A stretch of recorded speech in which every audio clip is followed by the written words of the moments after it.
Hey Mona, we're live. Hello. How are you today? Wednesday. I'm doing great today. As always, there is a lot going on in the news. Always. Always. And I just really need for Black people to be paying attention. Just pay attention, right? That's why we do what we do, Yes. is because we just like to chat about what is happening and what is the impact on Black folks. So I would say today, folks, today, I don't know if you remember, but in 1996, America was told to fear super predators. Remember that? I remember that. Well, last night we were told or reminded that democracy is on the line. We've been saying that for a while, but in all of the alternative um, State of the Union messages, we were getting that message again loud and clear. But folks, here's the question. Why are voters always expected to panic after political leadership drops the ball? Right? Think about that. Hmm. So tonight Hmm. on We Are Black Independents, we're connecting the dots between fear, oh, there's that word, power, Hmm. and accountability. So, from the State of the Union to the policies that devastated Black communities, who really failed America? So, tonight we just want you to join us.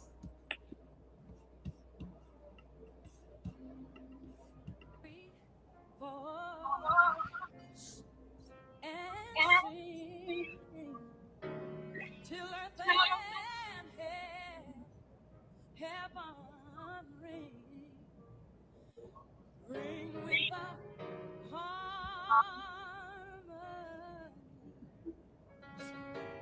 of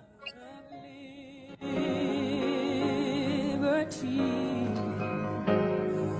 Let our rejoicing rise high as the listening skies. Let every sound loud as the rolling sea. Facing the rising sun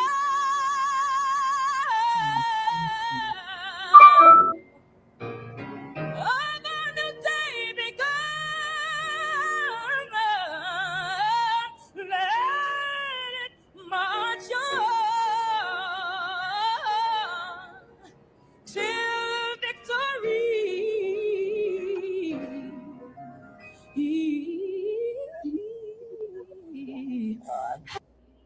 To the Black Independent, where we speak truth to power. Always enjoyed it. For too long, the black vote has been treated like a given, but we're not property. We're not pawns. We are the descendants of those who built this nation. And now, we're demanding tangibles, not tokenism, because the era of blind loyalty is over. This is the Black Independent. Let's get to work. Let's get to work. I didn't hear it. I didn't make that up, but truly, truly, it is time for us to get to work. Every day that passes, it tells me that I don't know if enough of us really understand that the work is right now. Right now. So, good evening, everybody, and welcome to We Are Black Independent. And This Jeanette, let is me just say this, episode. that the work doesn't have to be a heavy lift. It could be read I in our it could be read in our neighborhoods, read in Mhm. our immediate family, extended family. We think that it's a heavy lift. But if Yeah. all of us was to do our part, hmm we'll be okay. I think we will be okay. But more people need to believe that the power is within us. It is with us. right. And if each of us does what we can do collectively, that synergy really takes us where we need Yeah. to get to. So this, folks, is our episode number 57. So we're really proud of that. And we're just keeping on. And this is what me and Mona decided we can do. And that's to talk to you about what is happening, what is going on, and getting your thoughts about what you see. And, somewhere along the line, we can all be on the same page. And I'm hoping that we can get on the same page. I'm sorry. But tonight, we're connecting two conversations: the State of the Union and the super predator. That's a narrative that has been out there for quite a while, and it has come back to bite America, in the ass. I'm just saying. And they are more connected than people actually think. Last night, we were told democracy is on the line. If you watched any of the alternate State of the Unions, the Democrats are saying that over and over and over, and I think causing some panic, Mona, to be honest with you. But the stakes really are high, and the moment is urgent. But let me say this clearly, people. Let me be clear. We are not going to panic now. Not when there was an opportunity to make sure this man never held office again. And I'm kind of slowing down what I'm saying because I want it to be very clear. And not when there were 2 full years of power, 2 full years of control, and 2 full years for us to move decisively. Why are we once again being told democracy is on the line after Democrats keep dropping the ball, Mona? So, Jeanette, I've been thinking about that. Mm-hmm. I'm coming to the conclusion, which I've talked to a few politicians, Mm-hmm. that they're bought. They simply cannot do what we want them to do, or even what they say they're going to do, or what Yeah. we expect them to do. Uh-huh. I'm at a point now to say, if you are affiliated with APAC or any of their affiliates, I just won't vote in that particular group. And I mean, if that is the president, and they'll say, "Oh, well, we'll get Donald Trump." Okay, we got Biden, but Biden, what we're understanding now is that, I don't want to say Israel, but APAC, and we know APAC is that line goes back towards Israel, goes back towards Jews. Whether we want to believe it or not, all of the research I've been doing, that's where it's taking me. So they are just managing the country.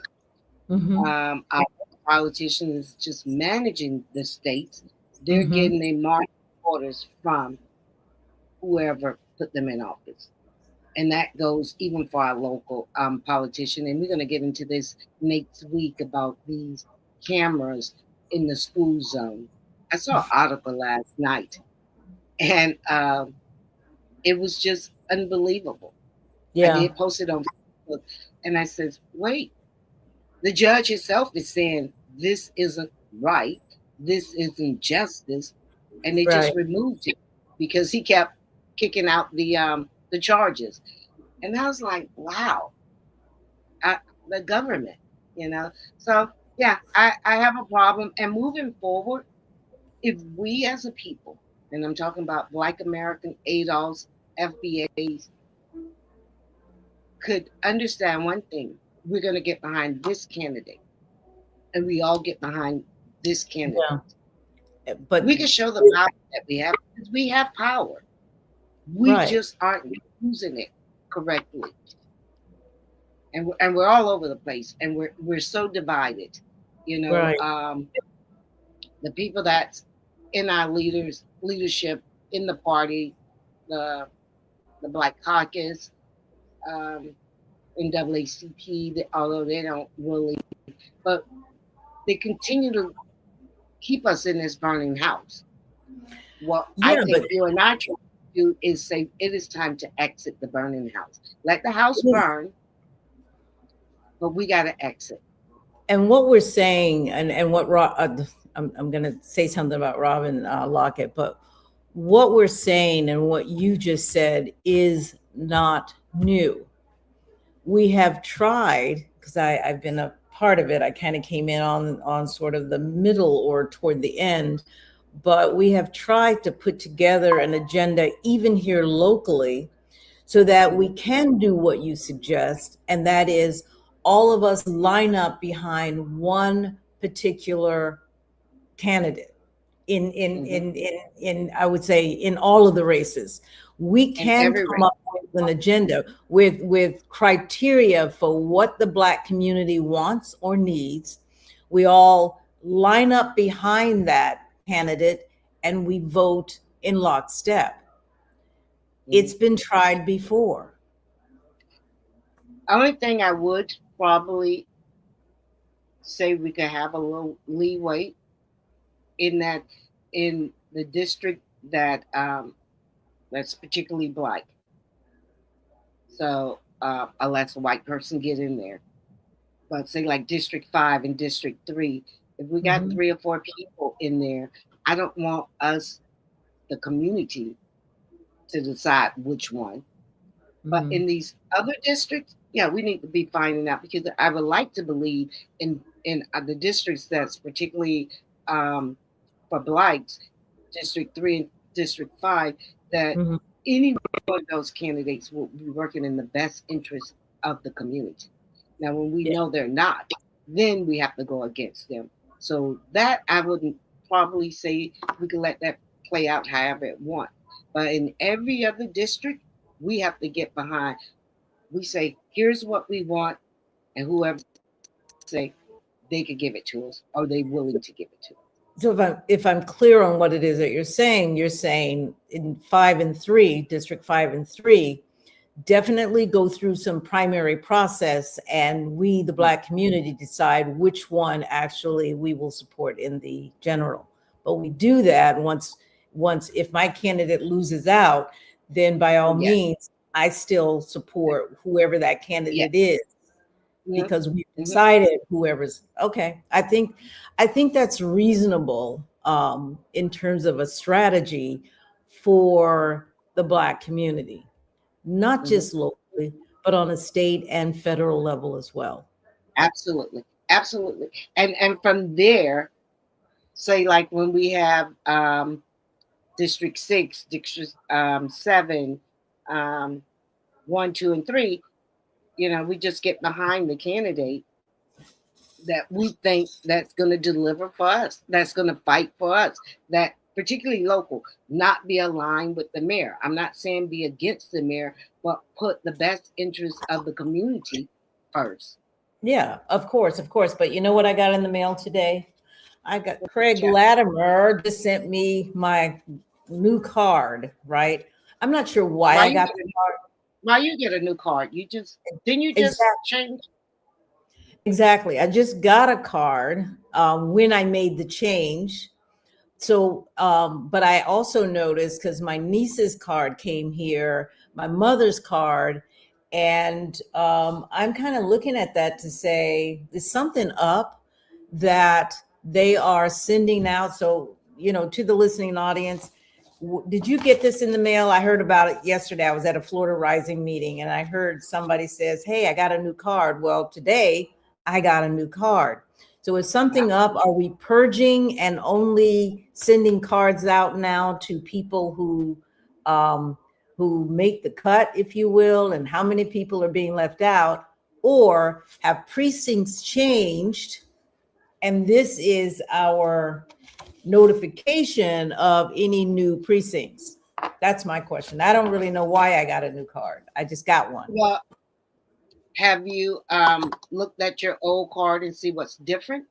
Not yet, because I just got it, and I was just sitting here. And as you talked about, the various districts and precincts the various districts actually that we need to vote for, I certainly want to encourage people: look at your old card, look at your current card. Make sure the precincts that not precincts, excuse me. Make sure the precinct that you vote in. Make sure of the districts that you will also be voting in, but also make sure you're still eligible to vote. And I think that's probably key. Make sure you are still eligible to vote, and don't take it for granted. Even with your family members, do not take it for granted. But you know what? I think for not just the Black community, but in general, if someone is truly a threat, getting back to folks, don't panic, just get smart and strategize. If someone was truly a threat to democracy, why wasn't accountability more immediate? Why do we always, No, go ahead. Yeah, why do we always have to sort of panic almost at the last minute rather than understanding the urgency from day one? I think that's a tactic with the Democratic Party. It could be with the Republican Party. I don't follow it, but it is always urgent. It is always, we got to vote like our life depended on it. That is what I've been hearing since I started voting. And that is what I've been asking a lot of Democrats. If Donald Trump was so bad, and we saw what he did on January the 6th, when he did insurrection, Biden got in. When who was the Attorney General? Jack Smith? I don't know. Whoever the guy was that was supposed to be prosecuted. Look, Oh, like he wasn't the Attorney General. He was the special counsel. Whoever he was. All of that evidence that we saw with our own eyes on TV. You're trying to tell me you couldn't get that done from beginning in 24 months? And now you want me to come clean it up? Now you want me to worry about it? Now you want me to stress out? No, it doesn't work like that. Yes. Because that's what they were either afraid, or either somebody told them to stand down. Something had to happen. Because if we're the greatest country in the world, we have the best system. I don't understand how that couldn't have been taken care of. And we're in the position we're in now. I'm going to lay it at the feet of Democrats, the people that was in party, that was in leadership, and at Biden's feet, not mine. Ooh. I like to lay it at the feet of Chuck Schumer, all of those people. Yeah. I like to lay it at the feet of the voters, but I hear what you're saying, because that certainly makes sense. Put it at the feet of politicians, yes. But I would say I like to kind of say to the voters, you voted for him, or you didn't vote for him. And there's some responsibility in voting, in my opinion. So since I'm only talking to Black Americans, where 95% of them.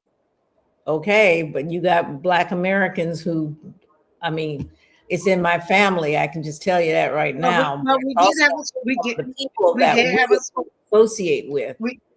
We did have a small group of Black Americans who did vote for Trump, and in my opinion, you know what I say? They need to be removed. They need to have an X on their head. We need to know. Take your black card. Yes, yes, we got to take the black card because we need to know, and then we need them to explain the stuff that this man is doing. So petty. Like, where was that, in Maryland? No, Philadelphia, where he took down the slave exhibit on the Yeah, it's in house. Philly, I think. I mean, this is In some Philly. this is some petty ass shit. Why? It's in Philly. Why Yeah. do you want your history erased? And you got. We have to be proud of this history. I know a lot of us are ashamed of it, but it is not our history. It is their history. Our history should be how we came out, how we made it. This was their history. This was America's history. It's Black interesting. America. Finish Go your ahead. point. Now, our history should be how we made lemonade out of lemons. Is that the saying? I always mess up these sayings. But Yeah, that's the when same. they was throwing us straps, and our family started making pig feet, making chitlins, making everything, we survived. Well, that's true. We survived because we had it in us from the ancestors. And I'm not Yes. talking about just immediate Africa. I mean, Africa going back Oh, thousands and and- thousands and millions of years ago from the beginning. I'm talking mitochondria Eve, and we talked about that quite a few episodes ago. Black people, it struck me when you said a lot of us are ashamed of our history, but that was by design. It's engineered that we would be ashamed of our history. In fact, it is what they are afraid of, that we will know the truth, speak the truth, and cause them to be ashamed of their history, thereby impacting their self-esteem the way it has impacted the Black community in general as a whole. So Mhm. the narratives are key and important, I think, here. Sure. Because as you said, so many of us are ashamed of our history. But if we only knew and understood, and they understood this, and that's why they put so much energy into how we get educated and so on and so forth, and what we get to talk about to make sure that the truth of who we are never, ever comes through. But then we're in the internet age, and they really can't control it. Right. When it just reminded me something what you said when Nicki Minaj was talking to, I don't know if she was talking to Erica Kirk, but I heard her saying, "Well, I don't want little white girls to feel bad when they're talking. What the fuck are you talking about, lady? Excuse me, What? but we've had to feel bad. What's so bad about? They did it. Yeah. It's neither good nor it's what happened. Now let's move forward because little Black boys and girls are feeling bad. Yeah. What are you talking about? And what I don't understand is Nicki Minaj is not from here. True. And Nicki Minaj is playing to the Trump administration to get something for herself. And she's using us to have access so she can get what she wants. But in the words of Kendrick Lamar, excuse me, she not like us, right? Well, and you have to realize absolutely that. I think we have to realize that. And look, I kind of like to realize it because I was talking about this one day and say she's a freaking idiot because this man is only going to be in office for a short period of time. What the hell are you going to do once he's gone? Because you have now been erased from the Black community. Yeah. So is your career over, or are you going to only depend on the white? And we know what they're going to do to you because we know what they thought of you and your music before this. But now that they're using you as a tool, are you that stupid? Because I understand that her husband and her brother, they're not in jail. They're okay. So why would you sell your soul like that and Yeah, sell I us didn't out. realize that. I didn't realize they were not in jail, as you say. No, I don't think they're in jail. Okay. Yeah, All right. they just, Well, you know, well, there's something that she wants and that she's trying to get, whether that's citizenship or whatever else. And he gave her the fake gold card and so on and so forth, and made her look like a total idiot.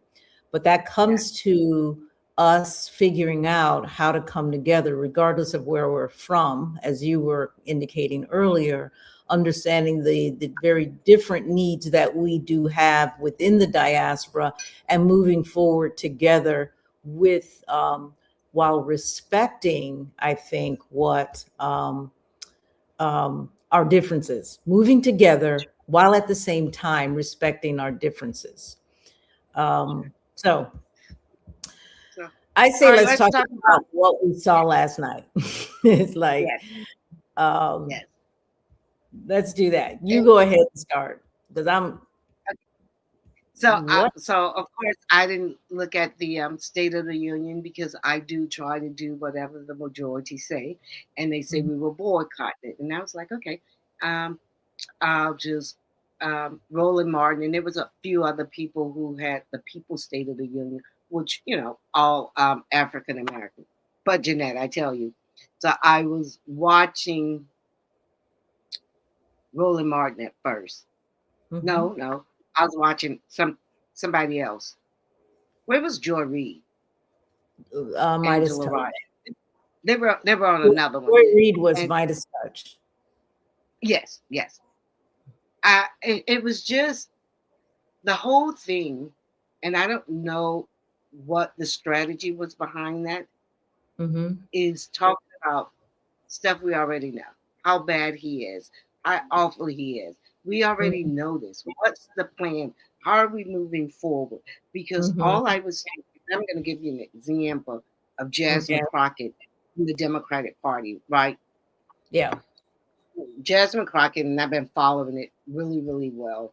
Um, her opponent, Tellerica.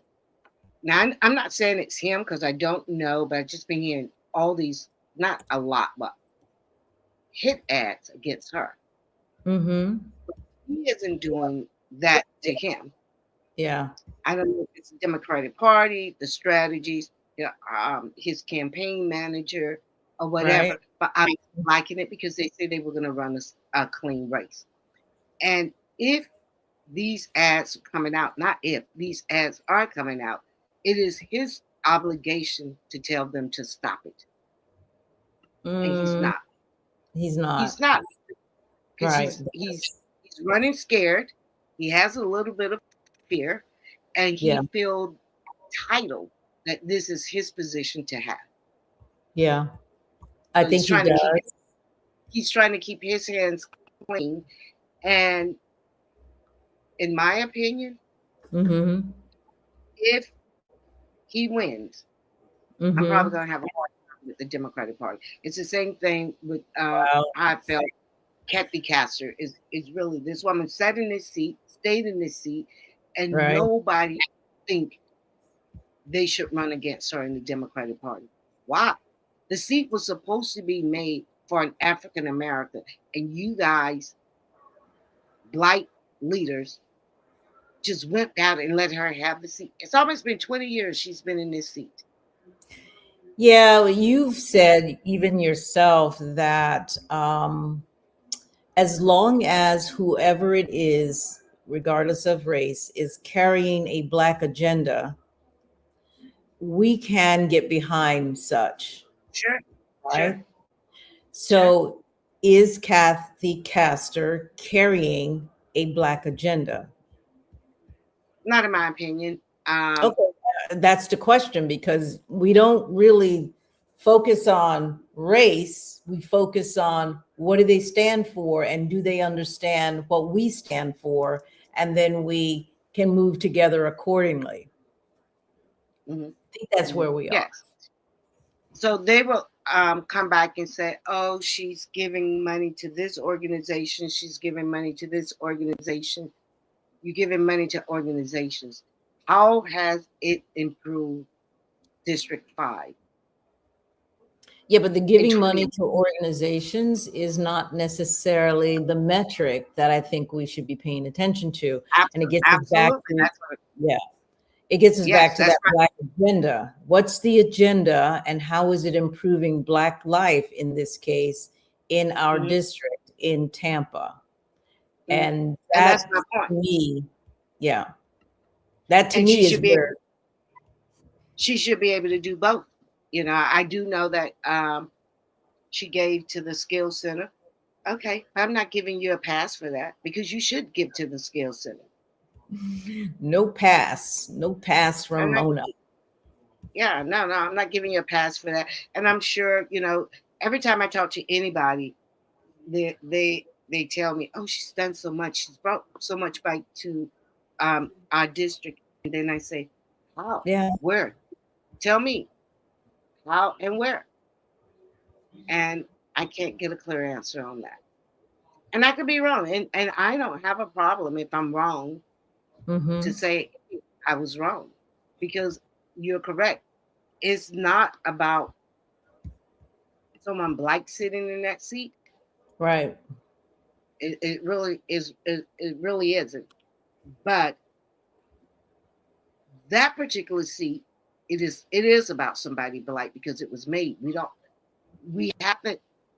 They district these things out where we can have representation, right? Same thing like District 3, District 5. If they start redrawing it and we get a hard time in it, yes, at some point, yes, I do want somebody Black. We just have to get the right Black person. And I was Why going to should it be? say that it's like just somebody Black isn't really where we're going. It's the right Black It is person. absolutely. All right. Yep. Yeah. We're on the same page. We are, as usual, on the same page, except when we are not. And you know, So, we need fighters now. We need something different. We cannot continue to go with these soft spoken, want to play by the rule book. People who say, I've had politicians tell me this, oh, you just don't understand how the process works. Oh, you just don't. And every time they want to change the process, they change the process, even well, locally. yeah, We tell, I think definitely see it with Donald Trump. He I think ain't played by. I was going to say that too. That's what I was going to say. Tell them the next time you talk to them, Trump doesn't understand how the process works either. He's kind Yeah. of blown it out of the water. And Mm, while they were kicking and screaming, excuse me, folks over on the conservative side are now in lockstep with him. So why can't we understand that on the Democrat side, right? And I know that we're Black independent, but on the Democrat side, that it is time to create new rules and, to your point, get a fighter in the seat. And I'm not just talking the presidency, I'm talking right on down to the mayor, right on down to the city commissioner, the city council members and the commissioners. Find people who are ready to take Black people, and I'm just going to go personal on this one, personal being Black votes, Black people off the bottom rung, right? mhm, So mhm, that we mhm, can begin ascending, because being on the mhm. bottom rung for over 400 years, starting out with slavery, makes absolutely no sense. And until we have somebody from within, and I think that's going to be key, as you state, that can figure out how not to play by the rules in such a way that it works for us and they're able to Mhm. penetrate, I think we will continue to be at the bottom, even in the new iteration of what America will become. I'd say within the next 10 years, it is going to change. Well, I would say this: the Democratic Party knows how to break the rules or change the rules when it benefits them. When we request something, Mm, they say, okay. we can't do it. We say it all the time.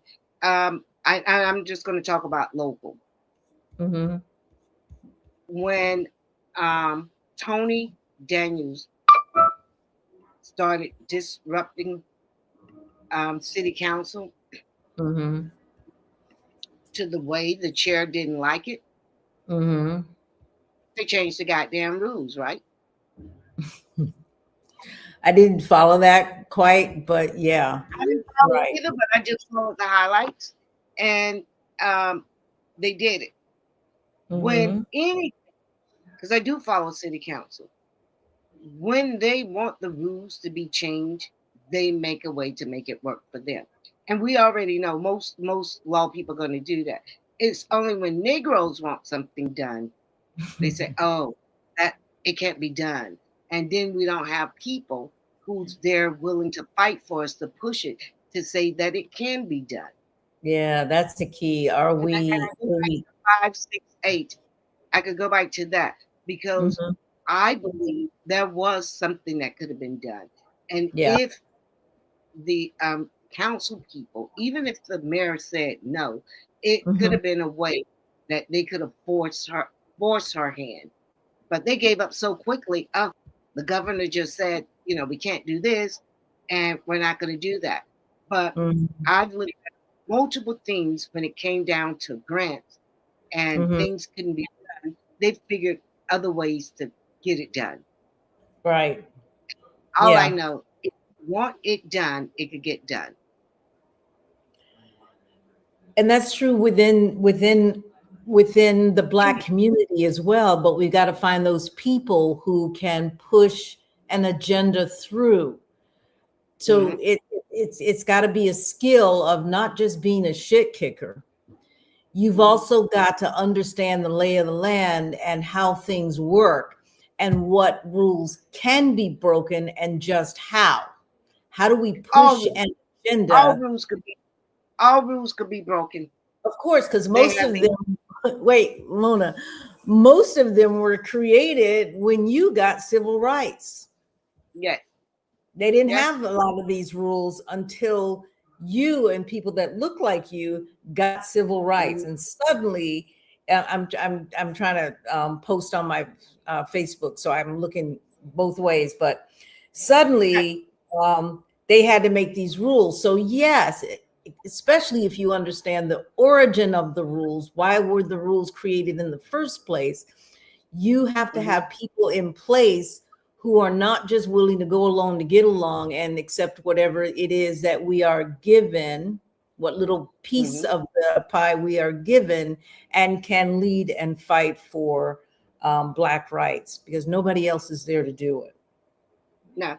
And if our leaders that we put in place aren't Hmm. willing to stand up, I'll give you another incident, and I'm not quite sure, and I haven't really followed it. So Okay.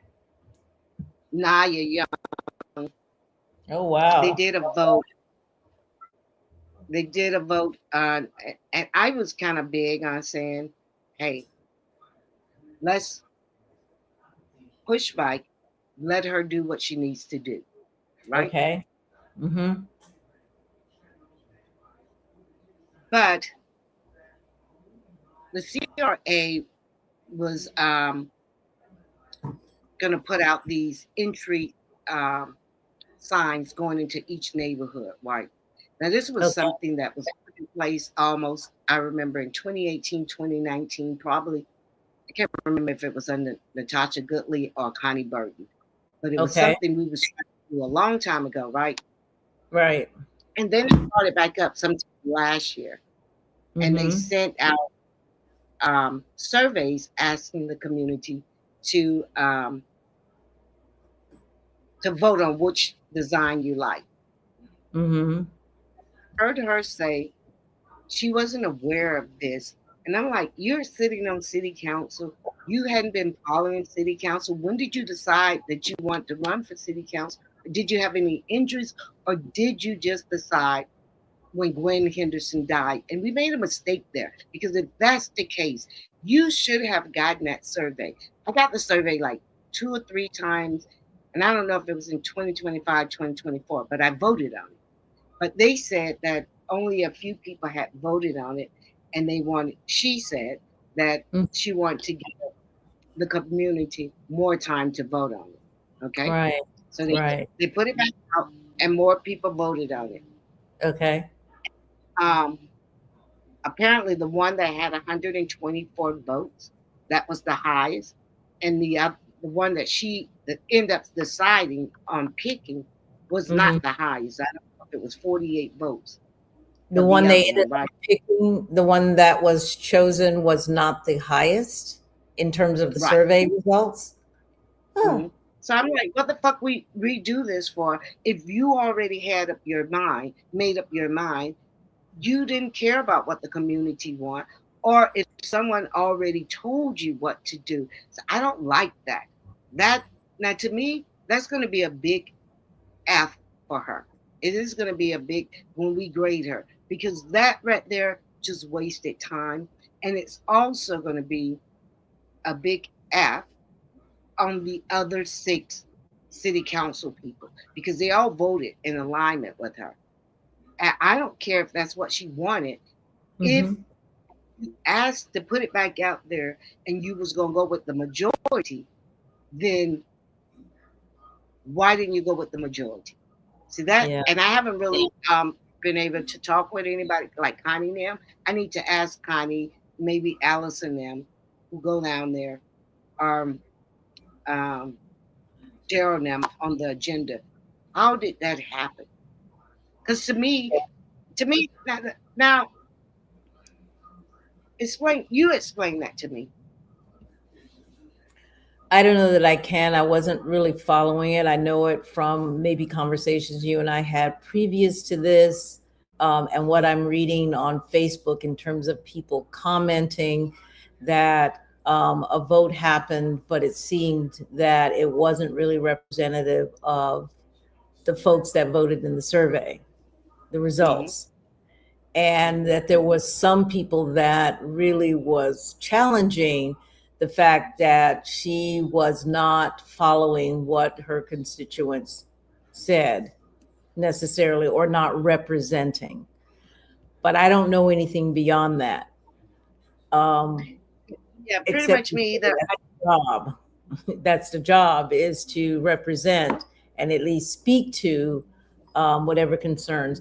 But I also don't know how well she is connecting with the community. And I know she has a short time to demonstrate that she, On this one, she didn't have to connect. See, this was an easy for her.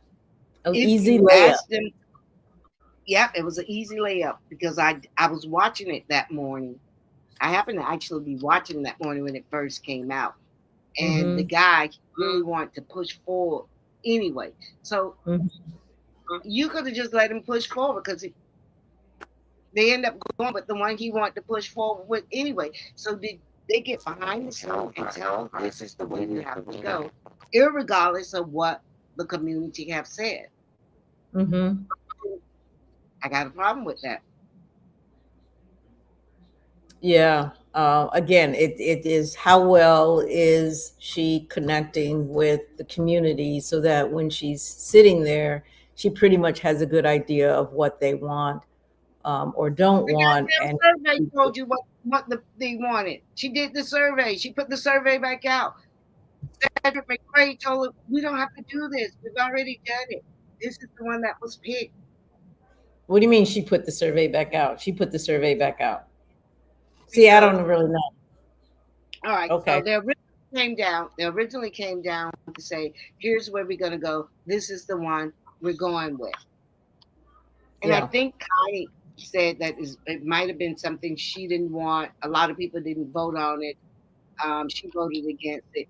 And I think it was probably like less than 50 people probably voted on the original one. So Naya decided to say, hey, let's get more input from the community. Put the survey back out. Let's do the survey again. And they did that. Now, probably the same people who got the survey back in 2025 or 2024. I don't remember because I know I got the survey twice.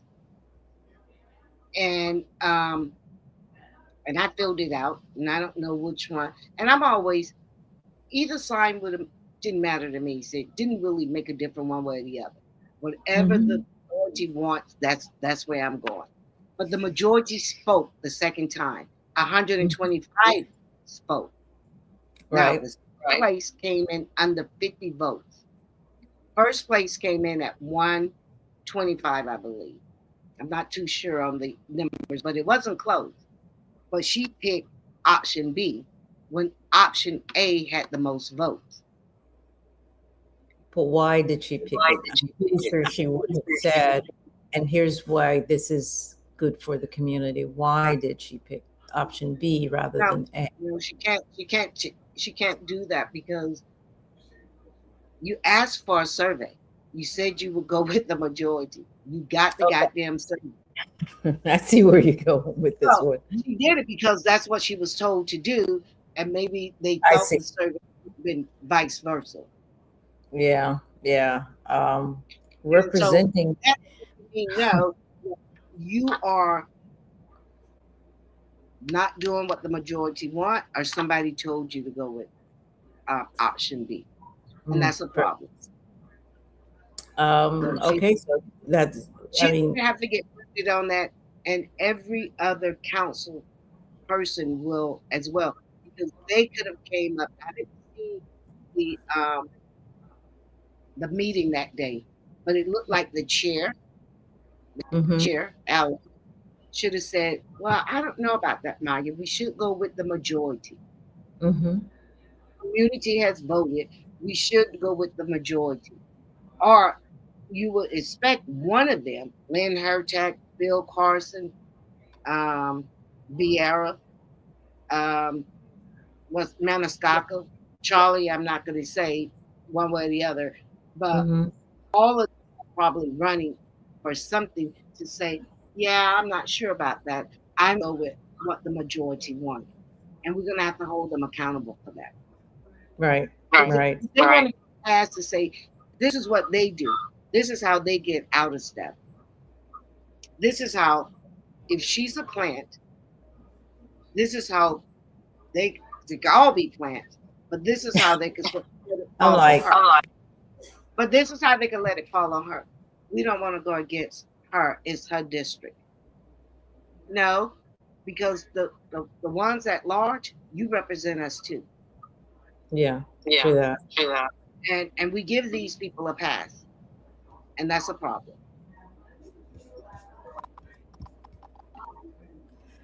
I think we do. And I'm this just just making. came off the top. If I'm gonna do some research, and if I'm wrong, we'll correct it next week. But I think I'm kind of right on this one. But other than, did you see Representative Al Green? What do you think about his protest during the address? I didn't see it, but you know they had shots all over last night. Him holding Okay. up his banner. So, the Supreme Court, and I'm put this picture up because Donald Trump did his usual bloviating and lying for what I hear was almost, if not, 2 hours long, And and it said it was the longest speech so far.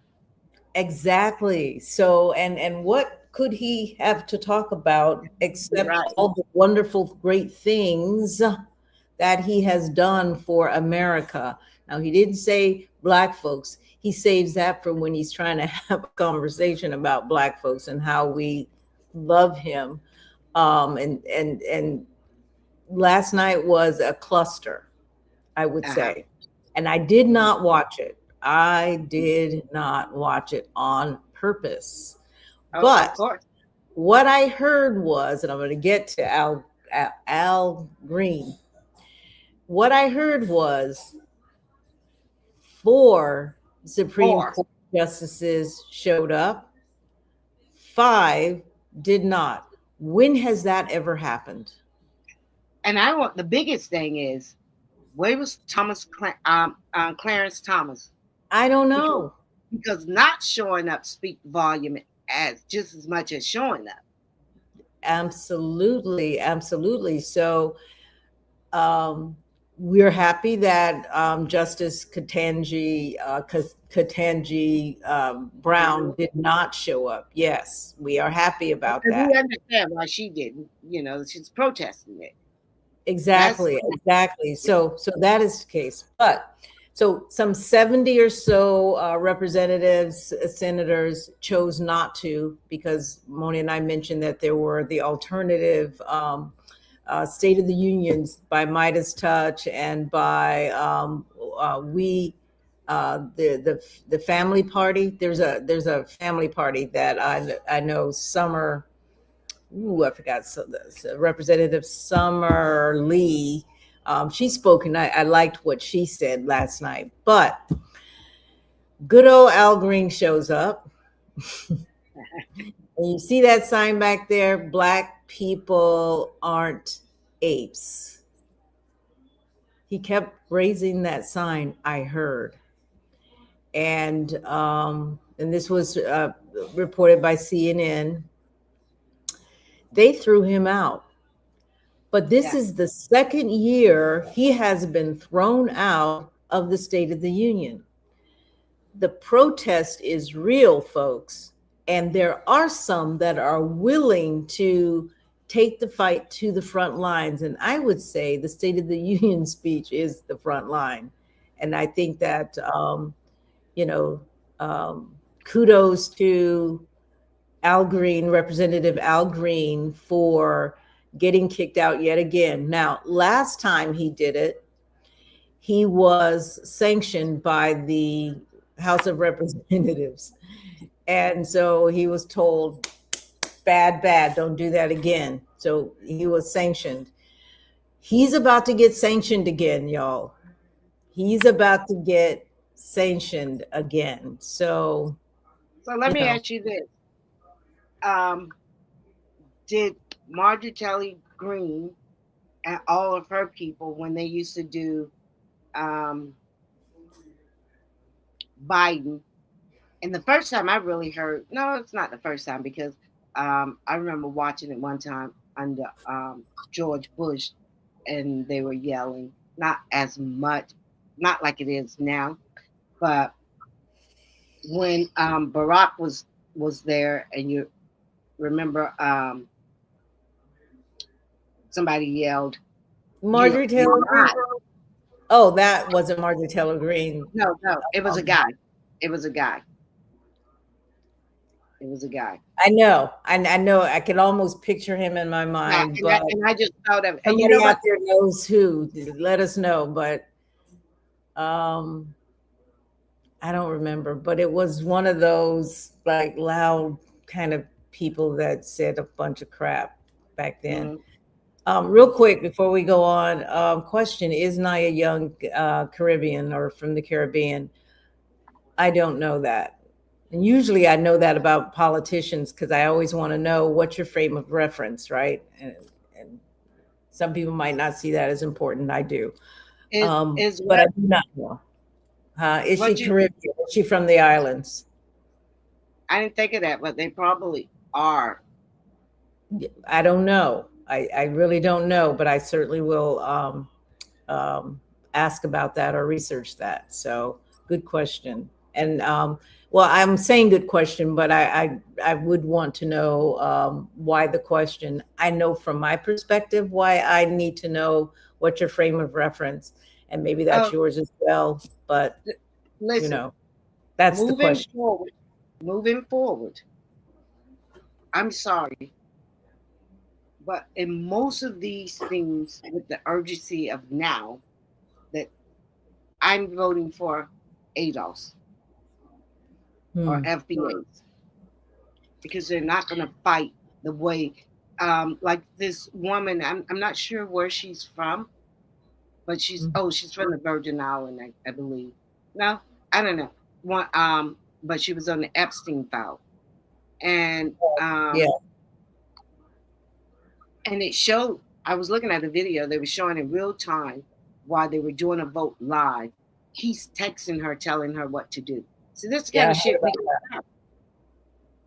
And now I she's heard trying to go about down. that. I heard about that, but even She's your not gonna be- ADOS, even I'm your sorry. ADOS folks, even your ADOS folks have had some kind of Oh, sure. interaction with Epstein. So you could say Oh, yeah. that about just blacks in general who have had some ties to Epstein, whether it was for funding that they've accepted or direct interaction, as was this particular representative from the Virgin Islands. Yep. So what should we do when we want to hold these people accountable? When we know people like Chuck Schumer, Hakeem Jeffrey, they knew who this man was, and I'm talking about the Epstein now. Okay, but And I don't want to talk about the Epstein right now. all right, we're going to talk about it I later. was going to say, I hear you, but I would like to kind of stay and It just came to my mind. I'm gonna write it down. finish up with the Supreme Court. So 2 points, yay for my boy who said, we're not apes. We are not apes. Hey, you know what he should have had on there? But you guys are, and put an R in the front. All right. I think we're not apes was all he needed to put on that. Yeah. No, we're not apes, but y'all are. Like I said, we're all coming from there is, if we really did learn history, we would learn that we are the original. You're right. We are the blueprint, as people have said. And as we migrated out of Africa, some of us, them, to colder climates, and there is and I watch these historical narratives of what actually happened, that we are so many different people, but they mixed with Neanderthals, right? Mm-hmm. But I don't know what to say, and I don't want to say too much at this point because I really want to get into detail on that. And of course, when we do, I want to bring Brenda Allen back, Queen Mother Brenda Allen back, because I want to have a discussion of the migration patterns and why do we have the Chinese, because they all started out black millions of years ago. They all started out black until the elements kind of began changing them so that they could live and survive. And let me just make this point. While they left Africa and went to these other regions or areas of the globe, Africa had already figured out the terrain of where they were. So we were innovating at that time, because we didn't have to try to deal with the elements because we understood it and we knew it, millions of years being there. So we were into developing the technology of the time. But as those that migrated out, they were in survival mode for a much longer time. So while we could build technology, buildings and whatever else, pyramids and whatever else, they were still trying to figure out how to survive with the elements of what that were already out there. Now we are way off from the Supreme Court. We are way off, but that's what happens sometimes when you have a live show. But I do want to say this. But I wanted to make that point. You remember we did an episode, and I know you can't remember which episode it was, and when we follow up on it, we'll have to put that episode out for they could look at that episode and then follow because I learned a lot from that episode. Yes. Yeah. Doing the research. Yeah. Absolutely. Absolutely. It's hard to believe that we are the original people. It's just hard for us to believe we are the original people and we ain't ruling the world. We're not ruling the world because of shit. But if you think about it, and if you really follow the history that they do not want us to know, and we have a type of temperament of remember, we were engaged in living in harmony with the environment, because we had figured it out millions of years before they even appeared, some 700, maybe 400 to 700,000 years ago. They are the new breed, and based on their survival. And I'm talking as if I know what I'm talking about, and I only skim and only know some, because I gotta sit under Queen Mother Brenda Allen, who can help me really sort of take in this information so that I can better explain it. But you've got folks who I think learned how to be more community. But when folks left and their skin and their hair and their eye color, all of that's changing based on the elements, they were in survival mode. Where did that term come from? Survival of the fittest, if you will. And it became more individual, where they are now trying to conquer each other, conquer the elements, conquer the animals.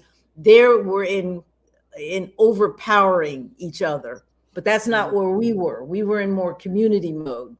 And I think that over time, millions of years, that's the basic tenement of the various groups.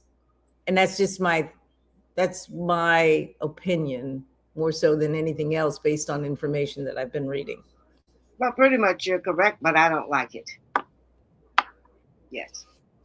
But we'll get on right to the thing. And so I guess we're saying all this to say, I am sick of the Democratic Party wanting us to say, expect us to say, oh, we're in urgency mode now. It's an emergency.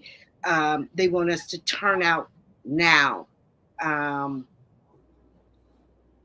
We're always panicking. They're always panicking. Mm-hmm. And we don't done what they asked us to do. I remember when James Claiborne came in and said that we had to put Biden in office during the George Floyd. I can remember that. I agreed with that. We had to put him in office. Yeah. And they did. I did not vote for him. So I couldn't vote for him. So even though I didn't agree a lot with Harris, but she didn't do anything to really harm the Black community like Biden did with that 94 crime bill. So I voted for. You voted for who? Kamala Harris. Right. So I voted for Kamala, and before that, I voted for Biden. I would have voted for Biden again. But I think then we were in a different mindset. And that mindset was one of maintaining status quo. We were trying to keep things normalized. Trump was the disruptor, and we needed to get it back to what it was. And I think we were in that mindset when we put Biden back in to say, get us back to normalcy. Now, Biden did say, you know what, I'm going to do this 4 years. I'm going to be the bridge. And when he chose Kamala, then it was supposed to be Kamala takes it and blah, blah, blah. But even Kamala was sort of maintaining status quo. Even though it's a Black woman, it's a first. Obama was a Black man and he was a first, but status quo was still maintained. That would have still kept it status quo. And we already know, based on her decision to support Israel, that it likely would not have changed much. No. I think that Black people, we felt that we could influence her after the fact, maybe not. But I think that was still status quo maintenance and going back to what we call the norms. Mhm. I don't believe the norms is the direction going forward. I Absolutely. believe that as the conservatives believe, it is time for new norms that do not include Black and brown people. Mhm. Their new norms, they don't want it to be the way that it was, make America great again. They Mhm. want to go back to when they were great and in control, right? And they think that Mhm. you're getting people that look like you are getting too much control. But we have Mhm. to decide what the new norms will be on the other side of all of this. And we have to Mhm. decide that right now, because when it comes time to voting, it's going to be more difficult because they're setting it up that way, that it's going to be more difficult. And if we don't figure this out at the midterms, um, then their new norms, making America great again, is going to become what decides what America is going to be, I would say, for the next 50 years. Could Mhm. 50 years, right? Because census Mhm. won't At matter least. anymore. They're already making decisions between census. All the norms are being blown up, which means Mhm. Trump's job was to blow up the norms and blow up the institutions to be remade. That's the good thing for Black folks. If you're blowing up the norms and you're blowing up the institutions that kept you perpetually at the bottom, there is an opportunity right now, if you can get your act together, to create new norms that allow you to rise from the bottom to the top for real, and not that you're being artificially moved to the top where they're controlling you, which is So, what I think happens. so let me ask you this, because the Republican has a plan. They have a blueprint, Yeah, Project 2025, when they blow up. But when we blow up the system, what plan is in place is why the Democratic Party doesn't want it to blow up. They want to that's a continue problem. as it is. They want to continue to keep us where we're at, where they have a little bit of, they have a lot of control. They have a lot of control over us. We can only get to certain parts in the Democratic Party. We haven't been able to get the laws we want passed. We haven't been able to get reparation, and these things should have happened by now in the Democratic Party. This is why I'm saying we have to blow it up. But when we blow it up, what alternatives do we have? What plans do we have to put in place? Particularly when we were talking about, you remember under George Floyd, defund the police. Well, everybody knew what we meant. White Democrats knew what we meant. White Republicans knew what we meant. We're not saying that we don't want to live in safe neighborhoods. We wasn't saying we didn't want police departments anymore. But what Mhm. we were saying is we didn't want 60% of the budget going to a goddamn police department. We didn't need to have, we needed to have, because they can't understand when they come to my house, if my son is having some type of experiment or going through something, they shoot first and then ask questions. Mhm. Yeah. I don't want to do no more training on grown ass white men, because you know that you shouldn't shoot first. If you're afraid, don't come. The So, Democrats have a challenge. I think the Democrats have a challenge, and the challenge is with the vast diversity within their party. Republicans have it somewhat, but the diversity is a very small part. Um, and while they're trying to grow it, it's still a small part. But we, Black people, Hispanic people, and even Asian, the vast majority of us tend to vote with them. But 42% of white people vote Democrat, 48%, let's say, on average, with the conservatives. I'm saying Democrat and Republican, but I'm trying to get away from that because I want to say conservatives versus liberals, so to speak, or left versus right, because people get all bent, all crazy when it comes to, well, the Democrats they're the ones who didn't, want to free the slaves. It's like, come on. We're talking about people here, not labels. But Well, you see what's happening on the right, right? mhm.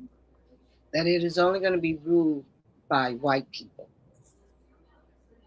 And all the foreigners are realizing this now.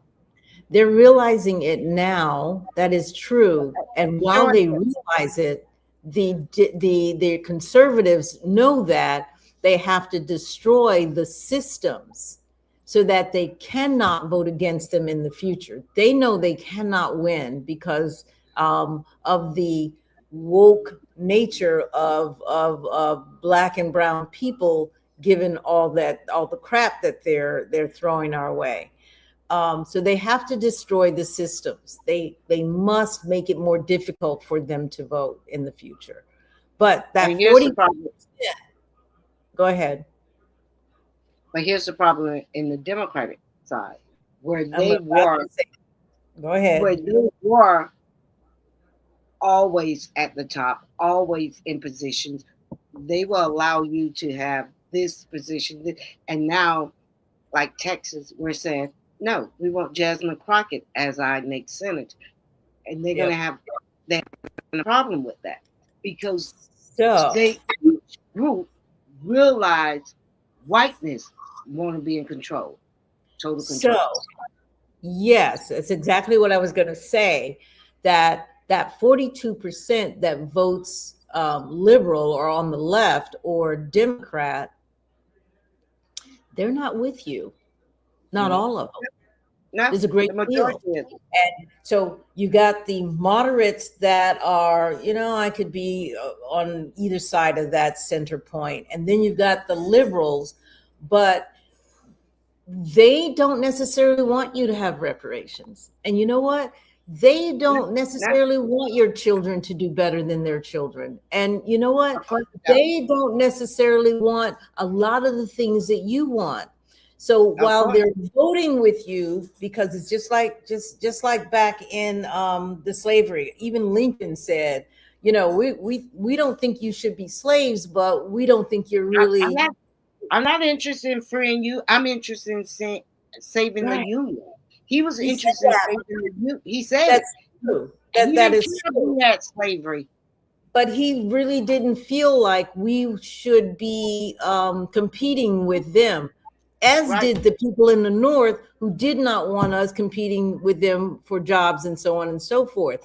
You have the same situation today.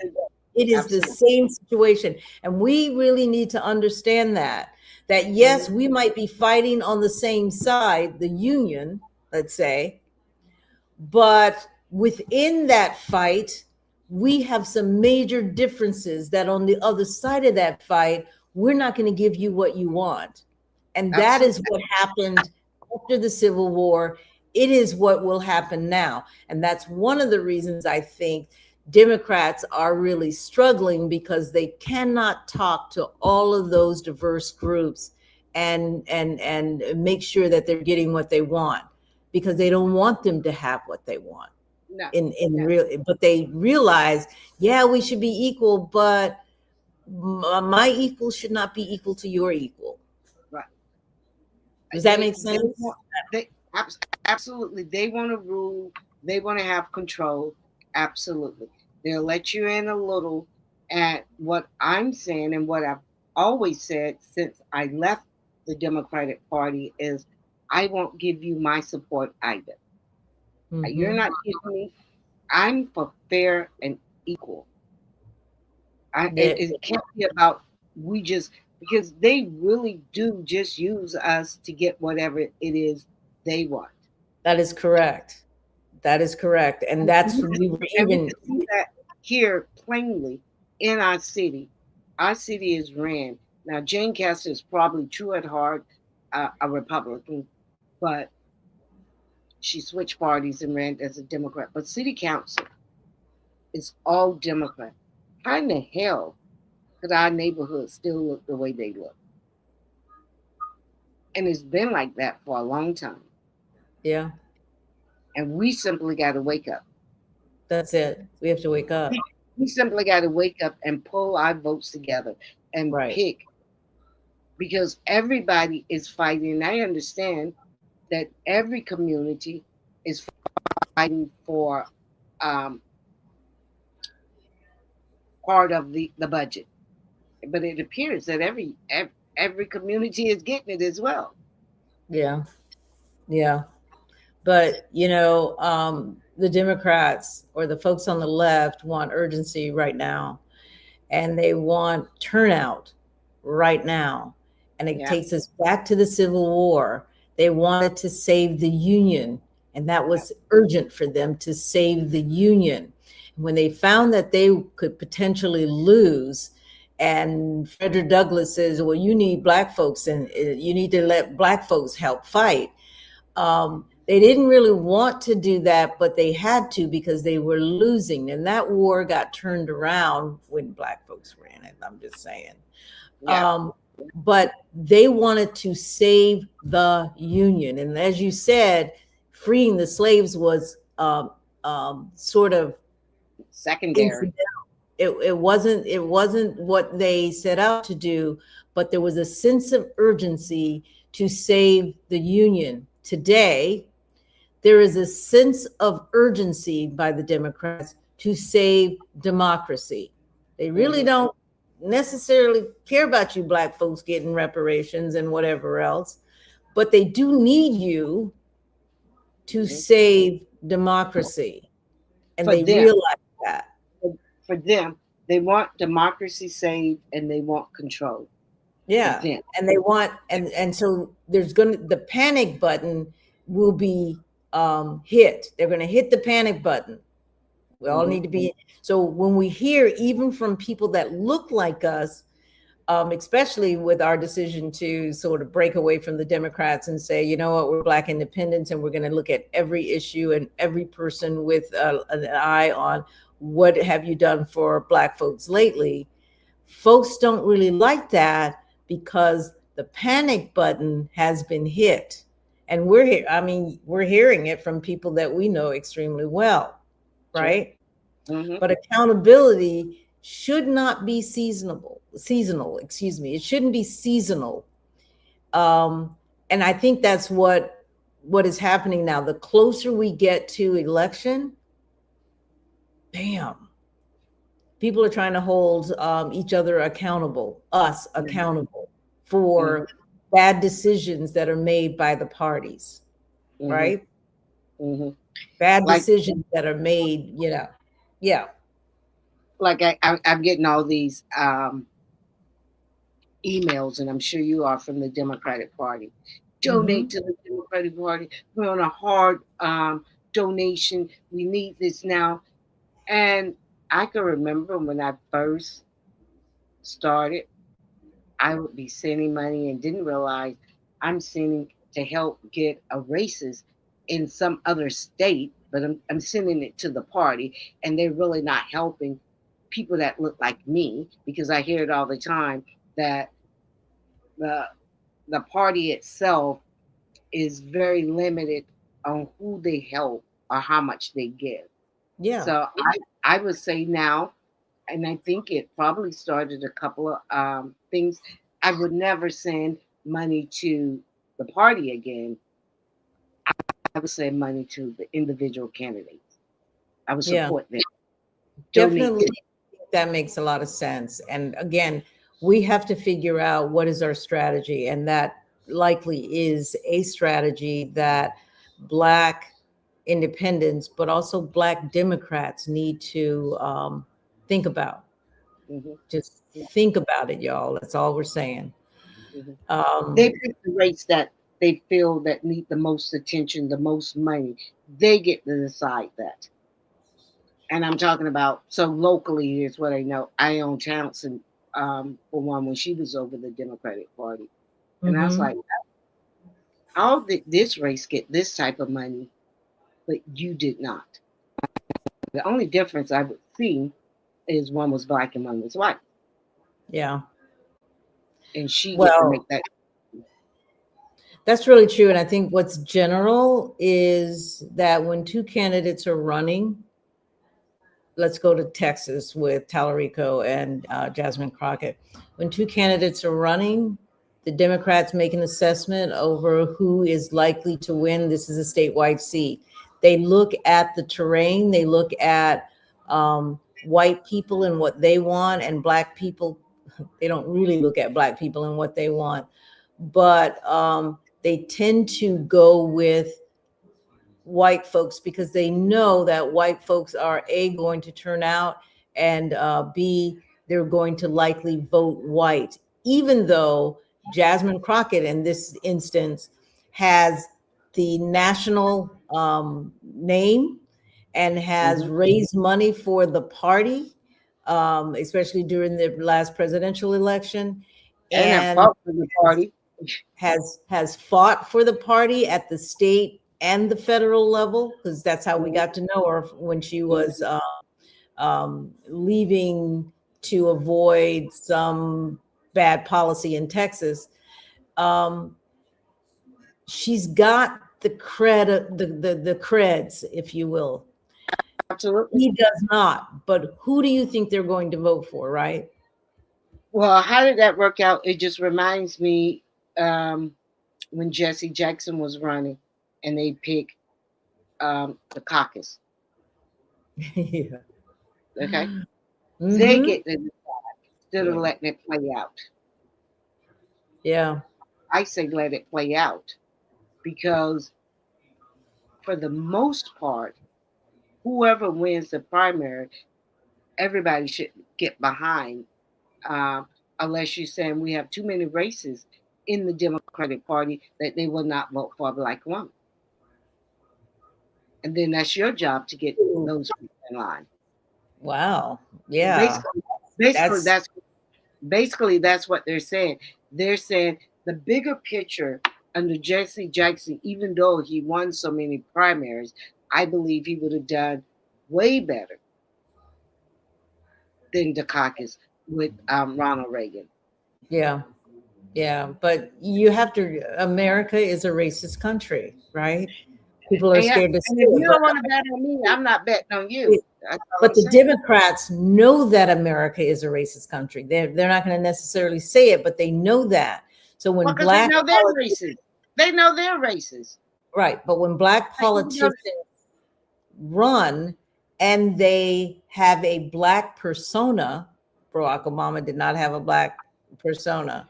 And while Kamala could code switch really well because of her affiliation with HBCUs and what have you, that she still progressed through, but they being the conservative, use that tendency that she has to sort of talk black, act black against her.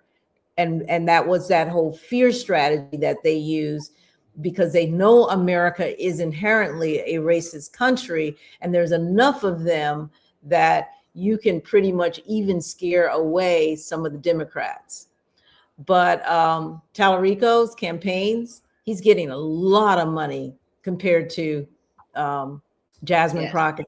And she really is going to have to be very grassroots in her approach and get people who normally don't vote out to vote. And I understand that the voter turnout is phenomenal right now.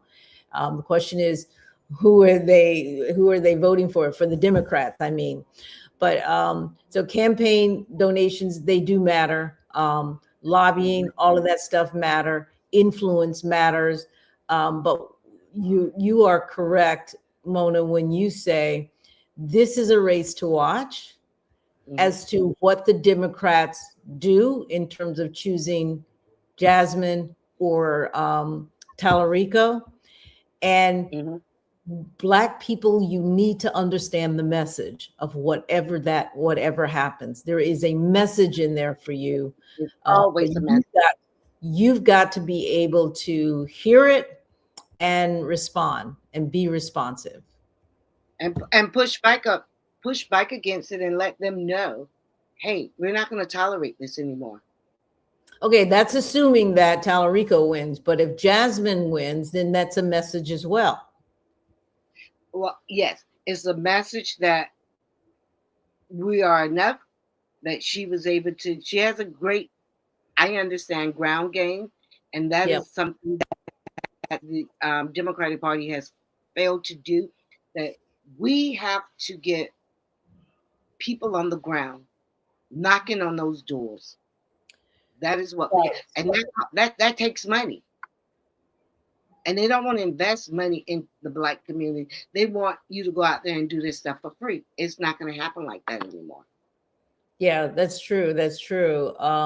But you've got organizations like AIPAC, but there are other organizations that might give even to her opponent. You got to be aware that will impact his reach, his ability to get the word out as to who he is, because name recognition is going to be very important.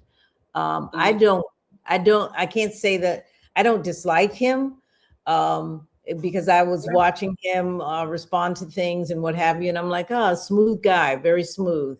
But donations are pouring in for him. That and where do you think a lot of that money coming from? Dark money? We don't know. The donations are coming across party lines, as far as I'm concerned.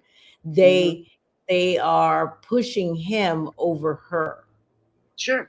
Because she's Black. And I don't mean just Black like a Barack Obama Black. I mean, girl is a sister. No.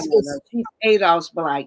And I'm going to have a hard time voting for, like I said before, anytime that someone who is not Adolph's. I'm going to have a hard time with it, because they tend to live in both worlds. They tend to compromise too much. Yeah. They're very understanding, and they don't see the writing on the wall. True. And you use the word compromise. Compromise has been the death of Black advancement. Yes. From the very beginning, after Reconstruction, including Reconstruction, in fact, a compromise is what stopped Reconstruction. And every time politicians get in those back rooms and they're compromising, let's say the left with the right, conservative and liberal, guess who loses? Always. And you can even go back to the time I was hearing that, I think I was listening to something in the car, and it was a debate on whether the Democrats should have even shown up at the State of the Union. And it was a few, and I'm not sure if it was the Black Caucus, decided that they were going to, some was going to show up, but they were going to wear white. And I said, why white? Symbolism, just a color for what? Suffering. Yeah, I remember when we was trying to do the suffering and the voting stuff with the white women's when they were doing it in 1920. Hell, they were saying, hey, you can't march with us, but we're going to keep you on in we're going to keep you guys in thought. We know you're with us. And when they got it, they didn't want us to get it. We never, anytime we compromise, we always lose, because it's never a compromise. Always lose. So I'm not compromising. I'm not got, they tell you, well, now is not the time. Well, too bad, because now's not the time for you either. You go figure out a way how to get what you want. Ain't it the truth? It is. Black folks, you gotta get beyond that compromising thing, and you need elected officials who are not compromising on every issue. You've got to be able to fight and bring, in the case of city council, let's just talk about that. If there are 4 people that represent the folks in D5, is it D5? Is it D5? D3. Yeah. All right, D5, then 4 people, he or she, whoever it is, has 3 other people to bring along, and not just sit and wait for them to tell you. You've got to have the people behind you in that district so that they know that if you don't vote for this group, you've got X amount of 44,000 votes that are not coming your way, or whatever percentage you're Yeah. able to get behind you. The work is in rallying the constituents to give you the power that you need. That's the work. We see that with Trump and MAGA. The work is in rallying the constituents to give you the strength that you need, and for people to know that you are backed by some 15,000, 20,000 folks out of that 44,000 people that could vote, understanding that a big percentage is not going to vote, but the ones behind you are likely going to vote. But And that's work. I just wish that these politicians couldn't pick us off and make us Yeah. think we're their Unfortunately. special, that we're their special Negro. Yeah. Some feel good when they say, "Oh, I got his phone number." The fuck has he done? Yeah, it's like, I got phone numbers. I got phone Everyone numbers. has phone numbers. I don't care that I got phone What numbers. do we get? What have we got? We got to move different. So We do have to move different. I'm gonna, and then we're gonna reset and go to what you were trying to talk about earlier, because I think that really needs to be talked about. But folks, organization. it's 7:30. Yes. All right, then we gotta. You wanna go ahead and touch on? We can move on into that. Yeah. Our second. All right. So yeah, we're gonna start the second half. Well, listen, because this is not the first time fear has been used political. I was watching something and they brought up an old clip and it triggered something. And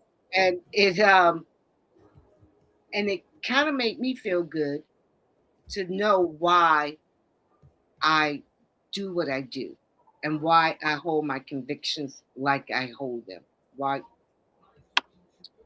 we've seen this before. So in 1990, America was told to fear super predator. Can you play Hillary Clinton clip for me? I certainly can.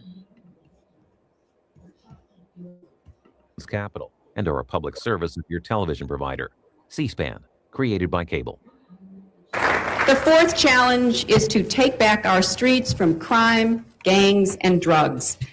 And we have actually been making progress on this count as a nation because of what local law enforcement officials are doing, because of what citizens and neighborhood patrols are doing. We're making some progress. Much of it is related to the initiative called community policing, because we have finally gotten more police officers on the street. That was one of the goals that the president had when he pushed the crime bill that was passed in 1994. He promised 100,000 police. We're moving in that direction, but we can see it already makes a difference. Because if we have more police interacting with people, having them on the streets, we can prevent crimes. We can prevent petty crimes from turning into something worse. But we also have to have an organized effort against gangs. Just as in a previous generation, we had an organized effort against the mob. We need to take these people on. They are often connected to big drug cartels. They are not just gangs of kids anymore. They are often the kinds of kids that are called super predators. No conscience, no empathy. We can talk about why. That was my main thing. And I remember that. And my question would be, have crime or the relationship with police department changed with the community since that statement? But you know what? When I saw that last week, the Epstein files was coming out. And I said, no, I don't know why we let them write our narrative, tell us this stuff. They were talking about low crime, minimum street crime stuff. They were calling 13 and 14-year-old black boys in the urban area super predators. Right. And I said, I'm sorry, but you're sleeping with the super predator. Oh, And you are assisting that. And he's been that way from the time he was a governor all the way up. I looked at Melinda Gates. At least she might have had some type of conscience and decide I can't do this. Bezos' wife, Melindsay, she divorced her husband. I'm not saying all, but people like Hillary Clinton, every time I see that, the people who are super predators are at the top. People who are super predators are the ones in the Epstein file. wow. Allegedly. We're going to keep saying allegedly because they haven't been convicted. And for the most part, we know they were not because this stuff was going on. Epstein was doing what he was doing under Clinton Mhm. president. And for these people to say that they did not know what was going on is unbelievable. It If is they're unbelievable. to sacrifice their white children, particularly the people on the right who talk about family values, Yeah. who I've now heard some senator in Virginia want to have the death penalty for women who have an abortion. Have you heard that?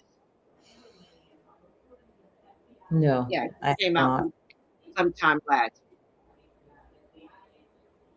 One thing I could almost agree with Charlie Kirk, which I can't agree with just about anything, but I was listening to him one day debating one of the college students, and he was giving them the statistics on black boys being the most, as you know, that narrative, we do the most crimes, and because we don't have fathers in the house, it's just bullshit.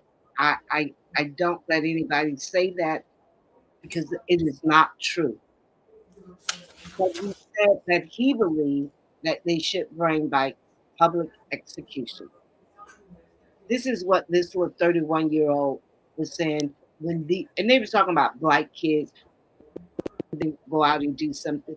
I was like, okay, yeah, I think we should bring back public execution too, because y'all the ones going around shooting up the freaking schools, churches, going around doing all the mass murdering. Y'all the Right. ones going around killing your whole goddamn family. Right. Y'all the ones are the most in all of this pedophile stuff. And I think if these white men, and this is where the Democrats need to be a little bit more aggressive, if you want to say that, because me myself is against abortion, but I'm on the belief if you're against something, then you don't do it. I don't want to dictate to you how you should live. But if they Yeah. put that in, the Republicans should be able to say, I mean, the Democrats should be able to say, all right, any man that's convicted of uh, any sexual event, we're going to public execute you because I don't think no one should be in jail for the rest of their life. It's a Right. waste of money. We could be using that money to help the homeless. I think That is my stance with Hillary Clinton. I remember what when her husband did the crime bill. Same thing with Joe Biden. It is why I didn't vote for Hillary. There was no way I was going to vote for Hillary. There was no way I was going to vote for um, Biden because what happened then has destroyed our community, Mhm. and it is we're still feeling the effect from that. And we could be so easily forgiven. Now I could see if they realize that what they did, because she did come back and say maybe she shouldn't have used that word. I don't want you to come back and say you're sorry. I want you to come back and correct that. I want you to come back and show it. I want you to put policies in place that will help the people you harmed. And that has never happened. Not even under Biden went through all hell to keep his super predator son out of jail. And everybody was okay with it. So I guess within the context of the whole super predator statement, we look at, just for the audience, in 1996, the word super predator did become national language. Nobody even thought about it until 1996, when Hillary went on and made that speech, as you saw in the video. It justified harsher sentencing for us, expanded prisons. And I can tell you that our little Black boys in particular are getting longer sentences than white little boys, if they get it at all. Zero tolerance policies were put into place. Black teenagers were described as irredeemable, as we heard Hillary say, beyond rehabilitation. Now, let's fast forward. As Mona is saying, look at today's headlines, folks, and you tell me what you see. And give me a minute, because I got to play this, because when Mona showed this to me, I was like, wow, that is amazing. Let me pull it in. Sorry, this is me getting lost in the sauce. I'm going to share a screen. Here we go. Mona, it's amazing.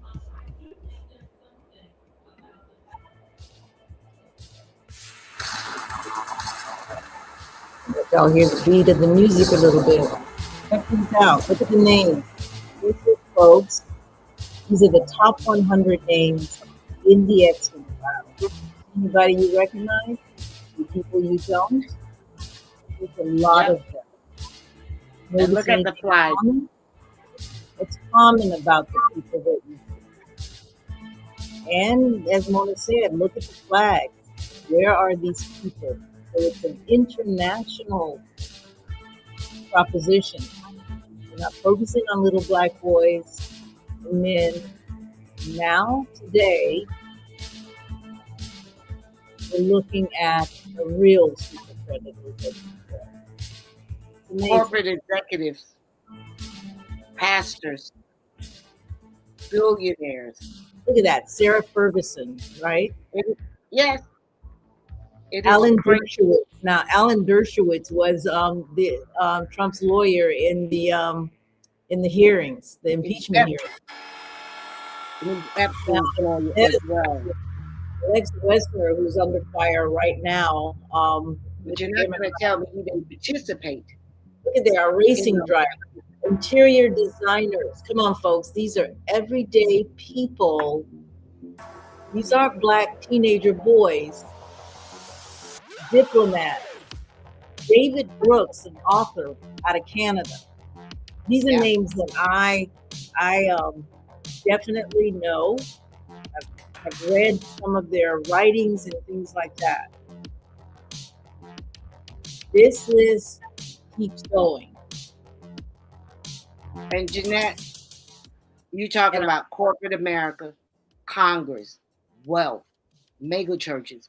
You're looking at concrete power. So when scandals break at the top, There's Steve. It reflects who holds the top. Guys, look, this is a cognitive science. Oh my God. And this guy right here, Professors, film producers, Harvey Weinstein, and y'all know Harvey Weinstein, Noam Chomsky, a linguist. Come on now. And I'm surprised of his name. Ooh, physician in a physician. Look at that. Brett Ratner, who just published, who created the Melania film. Up, president of, in one of the African countries, and Bill Cosby. Come on. And there's something to say about black men who get caught up in white men's stuff. Pusha T, a rapper. I haven't came across. We talked about this woman. Obama's Rumler, Barack Yeah. Obama's counsel. Yep. And Prime ministers. Prime ministers. Come on. Minister of Foreign Affairs. Super predators. Can I say that? A model, Princess Sophia, and Ghislaine Maxwell, socialite.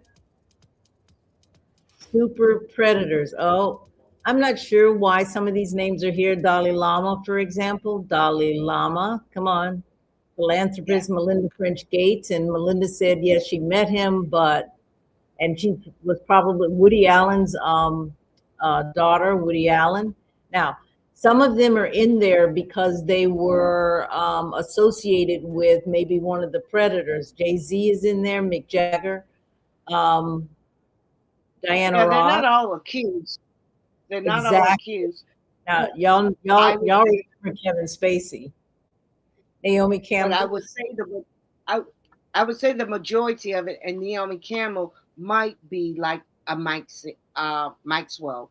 I mean, I find it disgusting, whether they're black or white, to do when you have so many willing adults that will do what you want to take children. This is the craziest. I ain't gonna never understand how grown men want to abuse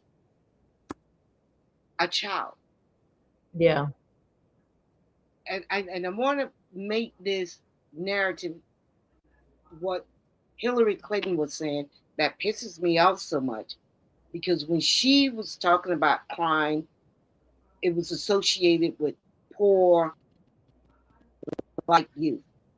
It Right. was a moral crisis. It was. Right. She says, I don't care what caused them to do that. Now she's talking about low level stuff back in the 90s, low level street crime. Well, God damn it, I don't care what makes a grown man not know that you don't have the right to rape an underage girl. Right. That's true. And this was happening back in the 90s, what have you. But I would say that there was a narrative that they, Democrat or Republican, all right, both sides, were keeping up. And the narrative was to point the finger at you, black men, Sure. black teenagers, to keep the heat on and on us, when they were the ones that were doing much of what they were accusing us of. Sure. And I think if you don't come away with anything else, just understand that we are perpetually at the bottom, and that has been engineered to keep us there. And they do it through the narratives, and it's the things that they are doing, because if, as Mona said, all of those folks are not necessarily a part of the Epstein group of pedophiles, necessarily alleged They all pedophiles. knew what was going on. They all knew what was going on. Now, You when can assume, you can no, they assume, knew. you can If you assume went that to that, they had some knowledge. anything he had, if you went to anything he had, you went to any of his properties, and particularly after 2008 or 9, whenever he got charged, you knew then. Now, if you and I are in the car and I'm driving, and I stop to get gas and I rob the store, but you don't know about it, and I take off, get caught, both of our asses are going to jail. Both of Yeah. us are going to be held accountable. Right. So I'm is pissed their at you, but I'm in jail. Guilt by That is- association. that is their rules. So why do the rules change when Ah, it's for them? Now that's a we good. always thought it was a two-tier system. What these Epstein files are showing me is that Mhm. is a three-tier system: the billionaire and everybody else. Yeah, the 90, there's the 1% and then the There's the 99. 1% that you're not going to be able to touch, and then And it's right. and then And it's there's and then it's us. Then it's the right. white people who can play a little stuff, because I'm going to bring 2 cases in last week, and every day I turn on I go on Facebook, all I see is white men being arrested or accused for sexual assault, And see more of pedophilia. that as well. I did make a clip for that, but we're running short. But Well, I mean, because they knew what was going on at the top, and they kind of felt that this is something that they could do in the shadows. But when they get caught, they get arrested and go to yeah, jail.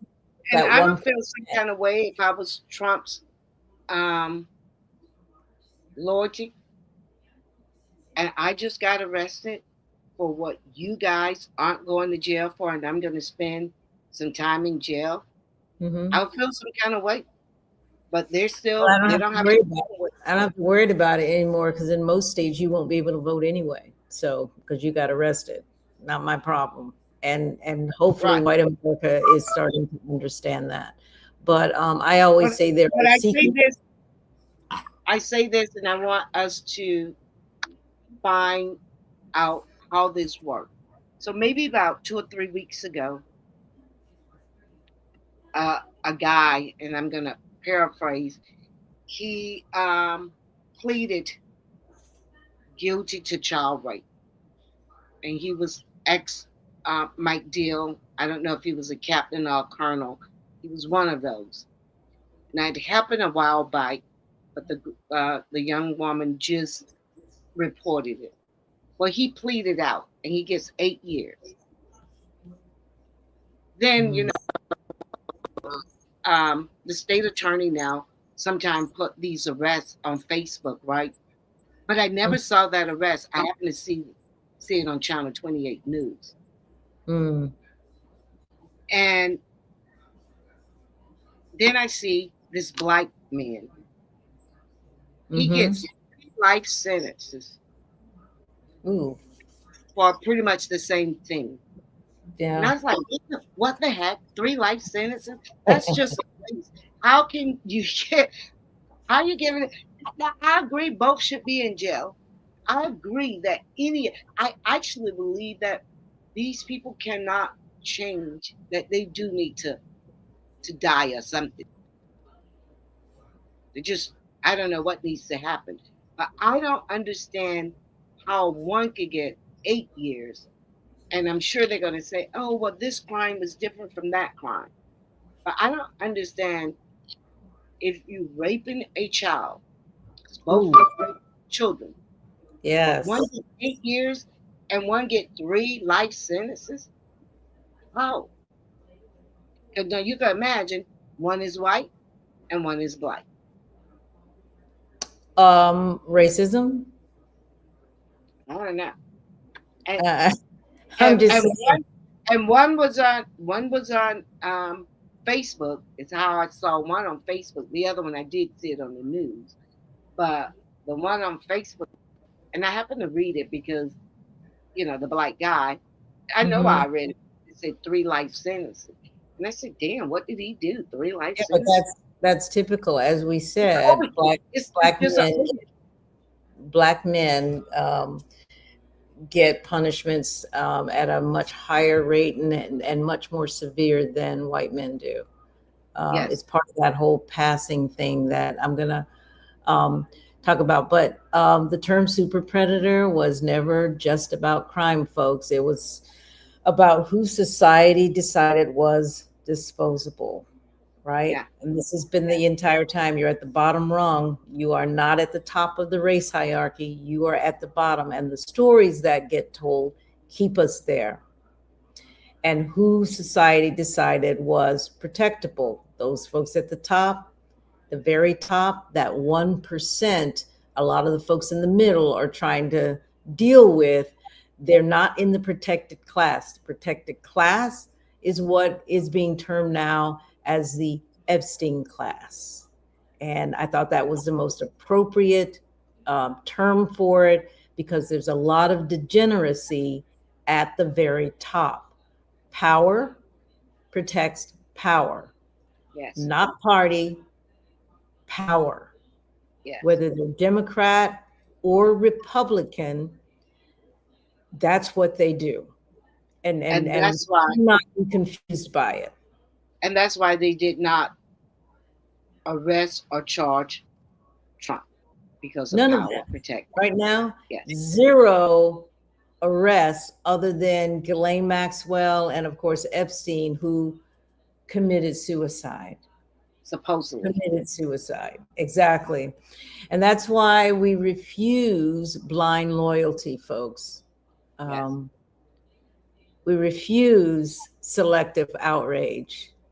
And we refuse political panic on demand. Just slow down, look at what the issues are, and make decisions about your next steps.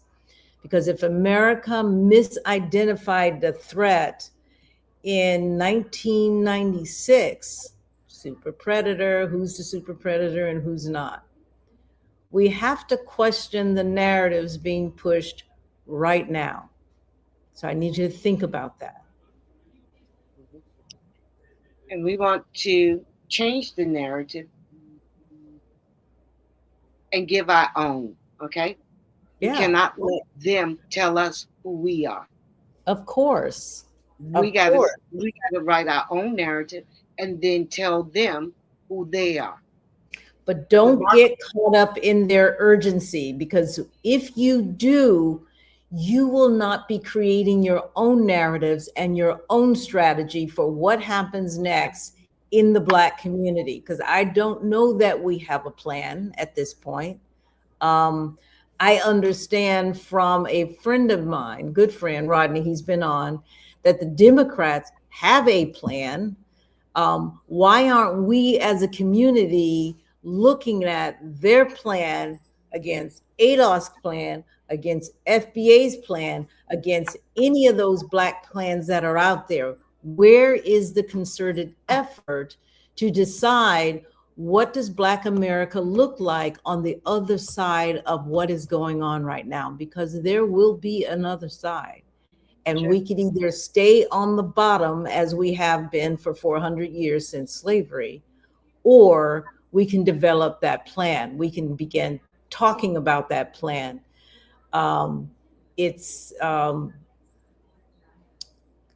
Democracy is not protected by the speeches that we might make. It's the actions that we take. And we need to question democracy. And if we've been fighting for democracy since we got here, what is that about? And can America, the United States of America, to be more clear, can they actually function under a democracy that demands that all people be treated equally? So far, they haven't done it. All right, you're gonna do the. You have 2 minutes. I do. You have a minute. So if something is a threat, act like it from day one, folks. If leadership fails, voters have every right to replace it. Understand that. Not out of panic, not out of party loyalty, but out of accountability. Were our leaders being accountable? We are Black, we are thinking people, and we are independent. Good night, folks. Thank you so much for joining us, but we got to go. We got to sign out. Night. Join us on Sunday. We're gonna have live guests. We're gonna do an interview with Gotta go. ADOS. All right. Bye, everybody.